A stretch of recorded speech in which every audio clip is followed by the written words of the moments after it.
earlier this week in this wonderful conference, they had a panel that included one of your TrueNorth staff doctors, Dr. Hellman, who did a fabulous job as an outlier on a panel with Brian Clement, Gabriel Cousins, and some guy named Udo. And basically this panel said we should never eat fruit, we should never eat starchy vegetables or grains, and we should have a lot of oil. And I didn't know who this Udo person was, so I Googled him, and basically he sells oil. And I'm wondering if you think this is confusing advice and what you think about the recommendations to never eat fruit, grains, starchy vegetables, and to consume oil. Yeah, well, I completely disagree with consuming oil, and I think that whole plant food diet is the basis for getting healthy. What people do short-term therapeutically to try to bring acute conditions under control in patients that aren't perhaps willing to go to these radical extremes in terms of eating healthy and sleeping, that's not my area of experience. So I have difficulty commenting on how effective that kind of approach is. But all I can tell you is what we do. And we use a whole plant food SOS-free diet, and we've been able to demonstrate in the conditions that we treat that this can be done safely and effectively. As far as eating oil and not eating carbohydrates and trying to do kind of a vegan high-fat diet, again, I'd like to see long-term data that suggests that builds long-term health. As far as what you do short-term to bring acute conditions under control, that those interventions vary all over the place. But that's not consistent with what the recommendations we make at the TrueNorth Health Center. And some of this is taken from work that's been done showing that, for example, cancer cells, unlike human cells, natural human cells, which are adapted to fasting. In other words, fasting is a biological adaptation in humans. People had to be able to fast to survive. All the people that can't fast died. That's why we call it an adaptation. Virtually every human being. What fasting really is your brain, which is your biggest burner of glucose, changes from burning sugar to burning fat, particularly beta-hydroxybutyric acid. So when the body does that, the human cells are adapted to that, and they can survive in a ketone-rich diet. Cancer cells don't do so well in a ketone-rich diet because they have a higher metabolic rate than human cells. They are exclusively designed to burn sugar. And so when you remove the sugar, the cancer cells are at a selective disadvantage. And that's where, if they do intermittent fasting or long-term fasting in conjunction with chemotherapy, you can get dramatically better results, because the cancer cells, through differential stress resistance and differential stress activation, don't do as well adapting to that state. So it protects the healthy cells from the damages of chemotherapy. It makes the cancer cells more vulnerable to the chemotherapy. And the moment Valter Longo demonstrated that, pharmaceutical companies changed fasting from being criminal quackery to cutting edge research, because they said, oh, we can use our drugs more effectively in the fasting state than the feeding state. And now what they're trying to do is come up with what are called fasting mimicking drugs. So drugs that would do to your body what fasting does, but without having to do the fasting, and in a form that they could sell. So there's lots of research going on with intermittent fasting and fasting. But again, what you might be interested in is, what evidence do we have for long-term health promotion and stability? And in my opinion, the best evidence supports a whole plant food SOS-free diet, exercise, and sleep at sustaining long-term health. And even in people with cancer, our approach is to not do necessarily just fasting mimicking approaches, but to actually do long-term fasting, which we believe has a potentiating effect in giving the body a chance, and then sustaining it with a whole plant food SOS-free diet. Now, it's a good thing that we don't all agree, though, because if everybody agreed with us, there'd be no reason for me to be here, would there? That's certainly a question to ponder. Thank you for that, Dr. Goldhamer. Let's go now to Yaron. Yaron, are you there? Hello, doctor. Hi. Hi. So a follow-up to the question about the omega.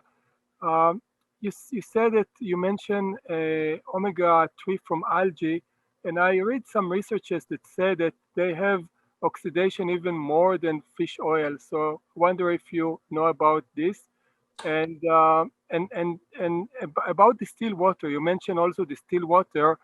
There are some people that say that, it's not healthy to drink distilled water because there are lack of minerals. What you're thinking about this? So first of all, with minerals, let's be clear. You get your minerals in massive concentration from your plant-based foods. The amount of minerals you're going to absorb from water is relatively limited. It's not, you're going to get more minerals from your apple than you're going to get from the water you're going to drink. It's not a primary source of mineral absorption. It can be a source of heavy metal absorption, which can be a problem, leads or zinc. It can be a source of contamination in terms of cryptosporidium and other organisms and whatnot, chlorine, contaminants, hydrogenated halocarbons, et cetera. So you certainly want purified water. It doesn't have to be distilled. You could use reverse osmosis. There's lots of ways to purify water. But when you think about natural water, rainwater in a clean environment would be distilled water. I mean, it's not something that you're looking to the water to be your primary source of mineral consumption. So by using highly purified water, yes, you eliminate those trace amounts of minerals, but that's not a limiting factor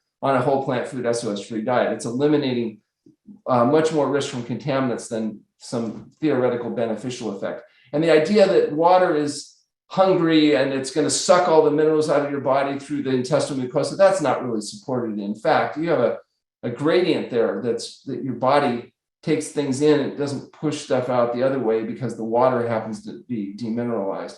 And a lot of these are marketing campaigns from people that are selling alternatives to distillation. They'll try to downplay distillation. But the fact is, the purest water on the planet is distilled water. That's the water that we use. It's best accepted by fasting patients. We've done this for 21,000 patients over 40 years and have good track record of success. I also do know other facilities, though, that use other means of purification, and that's fine. I don't have a problem. It's not a mandatory thing that you use a particular type of filtration, but you want one that's effective. Just a carbon block or something is not going to be sufficient to get enough of the contaminants out so that fasting patients will accept water during the fast. You also don't need to spend thousands and thousands of dollars to alkalinize water or change the water spin or whatever. You can use any type of effective filtration and minimize most of the potential damage from water contamination. Thanks very much for that. And I think he had a second part. It was water. What was the second part of that? We lost him, but Yaron, if you want to come on back, and we'll see if we can get to squeeze that question in. We do have a couple more follow-ups as well. One coming in from Ainsley again. Hi, Ainsley. Hi, doctor, and hi, Ben again. Can we use our regular cosmetics like on our face or on our body, or does that alter anything during our fast? And also, you just said it about distilled water. I am now looking to buy a hydrogen machine from Japan that's supposed to make the water more wetter, as they say. What's your views on that? I think you should save your money and put it into doing things that will be productive for you rather than making water wetter. I think whatever filtration you want to use, if you want to go to Home Depot and get some reverse osmosis canisters or Costco, or you can go to Pure Water and get a countertop water distillation system. I don't think you're going to have to get too carried away to benefit from water. Again, what you're trying to do is just get some clean H2O. It doesn't have to be rocket science, in my opinion. And as far as cosmetics, you don't want to use cosmetics during fasting. You don't want to be putting even substances you might get away with in the feeding state can become irritative. And you want to be able to tell the difference between a skin rash from some toxin that they've got in your cosmetic versus a natural healing crisis that's going to come up and resolve. So, you see a lot of things that happen in fasting that can be quite dramatic, and you want to be able to tell the difference between a good thing and a bad thing. You can't do that if you're adding too many variables like cosmetics and whatnot. And the skin isn't a limited organ, so it's nice to let the skin shed and slough and get rid of this. Now, if you get too much dryness, sometimes we'll make an exception and use a mild emollient without any scent or anything, just to, help people be reasonably comfortable. But even that can be a sign of dehydration or other things that gives us insight. So at TrueNorth Health Center, we monitor patients twice a day. So doctors are seeing our patients at least twice a day. And we're looking at all these variables. We're collecting this information. We're doing the blood and urine testing. And that's how we've been able to do it 21,000 times safely and effectively. And when you start introducing other variables, of course, you introduce significant complications. And a lot of times if people are having symptoms we don't expect to see, the first question is, oh, what are they doing out of protocol? What are they exercising? Are they moving around too much? Are they not drinking their water? Are they using cosmetics? Have they been taking something in terms of supplements or medications? Because usually it's them doing something wrong that's responsible for the symptoms that we see. That certainly makes sense. Thank you very much for that. And David A. has a follow-up. Let's get there. Hi, David. Hi, how you doing? Good. Before you eat nuts, seeds, or grains, should you soak them overnight or over a certain period of time to help with digestion? In particular, with chia seeds, I understand if you just grind them and don't soak them, then you'll have to drink a lot more water because it absorbs water. So I was curious to know what you thought of that, and also using a dehydrator. Thank you. Okay, so the soaking nuts and sprouting nuts and stuff may increase their water content and allow you to get better digestion, particularly, like you say, if people don't chew their food properly, then it's going to be much harder to digest. That's why we oftentimes will grind nuts or seeds just before use, just to increase the likelihood that people will actually break them down properly. Soaking them first may be fine if you want to do that. I think for most people, as long as they limit the quantity, they chew the food or grind the food properly before they consume it, they get pretty good absorption for most people. For people that don't, though, no problem doing sprouting or soaking. That shouldn't be a limiting factor. And as far as a dehydrator, anytime you concentrate the food, whether it's dehydrating it or juicing it or processing it, you increase caloric density. So if weight loss is a concern, we want to minimize these highly processed foods. If weight gain is a goal, then it might be useful to do a little bit more of this processing in the form of dehydrating or drying. And there's some practical suggestions. You're going hiking or backpacking, you want to have foods, and you don't have, you can't carry a refrigerator on your back to take all your fresh fruits and vegetables. That may be a time when using the dehydrator can be good. Or you're living in Minnesota and you want to, grow food limited, you're going to preserve it. Dehydration, freezing, these are all methods that can be useful to preserve food out of season. And so, but again, keep in mind, when you dehydrate it, you take the water out, you increase the proportional caloric density, which means you increase the likelihood of over consuming beyond your satiety mechanisms. Thanks very much for that, Dr. Goldhamer. I'm going to bring in now Michelle. Hi, Michelle. Hi, thank you, Dr. Goldhamer. It's my understanding, and I'm looking for you to confirm or deny if this is true or not, that outside of medically supervised environment, drinking distilled water for a prolonged period of time is actually not the best choice of hydration, because what I've been told is that it demineralizes the body because it is basically dead water. So there's no real physiological truth, in my opinion, to that, because the minerals that are in your body aren't getting sucked out through the intestinal mucosa into the gut lumen and then flushed out in your urine or stools. And there's no evidence or data that I've ever seen that support that idea. It's an interesting theory pushed out by people originally that did solid carbon block filters as a competitive advertising campaign against distillation. And again, don't believe that that's physiologically valid, and certainly don't see any problem. Again, we've used distilled water as our primary drinking and cooking source for decades. And I think using any highly purified water is better than using municipal water. Distillation is probably the most effective and efficient, but it's certainly not the only way of getting the stuff out of water that you don't want there. The fact that if you think about it logically, though, and you figure how many milligrams of calcium or whatever are going to be present in your water versus look at your diet, there's no reason to be thinking that water that you're consuming is any primary source of essential nutrients.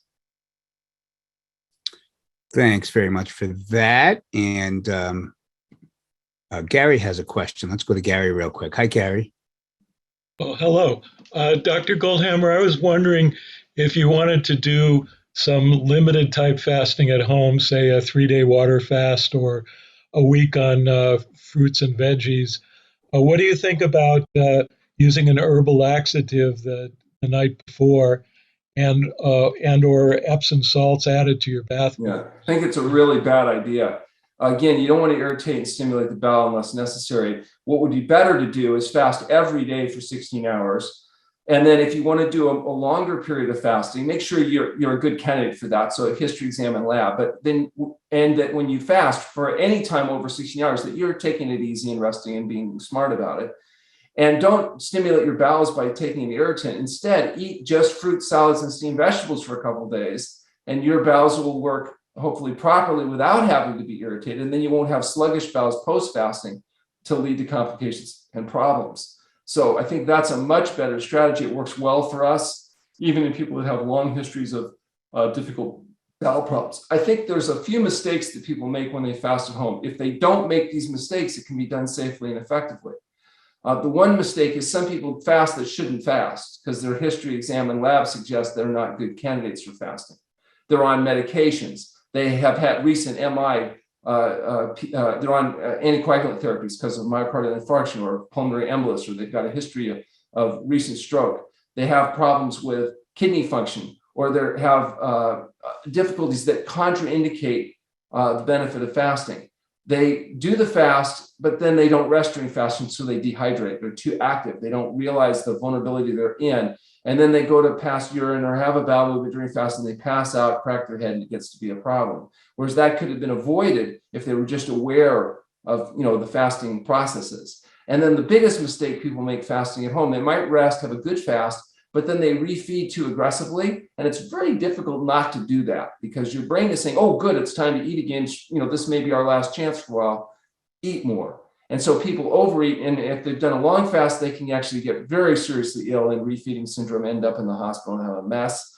Or if it's a shorter fast, they can make themselves ill or just undo some of the benefits they would have gotten from fasting because of their inappropriate refeeding. And so the people that are disciplined enough to eat properly to begin with are often the people that do well with home fasting because they have the discipline to do it well afterwards. People that are having trouble doing the right thing before they fast almost never do well with home fasting. They need to be in a more controlled setting. For good candidates, they still would want to work with one of our or other doctors that are familiar with fasting so that they have somebody they can talk to when the inevitable healing crises show up, and they can differentiate a good thing from a bad thing. And unfortunately, a lot of doctors are completely unfamiliar with the physiology of fasting. So they see the normal reactions that happen to people in fasting and think that it's a pathological problem. And the way they go about dealing with those problems can often be counterproductive. And so that's where it gets a little bit complicated. And, we are in the business of doing research around long-term medically supervised fasting. And so I just want to be clear, everybody can do short-term intermittent fasting on their own. That's not a problem. Everybody can eat a health-promoting diet. But if you're going to do a long-term fast, do it right or don't do it. Now, there's other programs like Walter Longer's program or juice fasting or modified dietary techniques. Those can be done often very safely. And your doctors and your naturopaths may be familiar with those, and they can guide you through that and make sure that that be done. Even there, you want to be careful about any medications you're on. That's an important consideration. But those are much safer programs. They're not quite as dramatic. It takes a lot longer to get the same changes you see with water fasting. But the water fasting has that unfortunate reality that to do it safely, you need a little bit of support in making that happen effectively.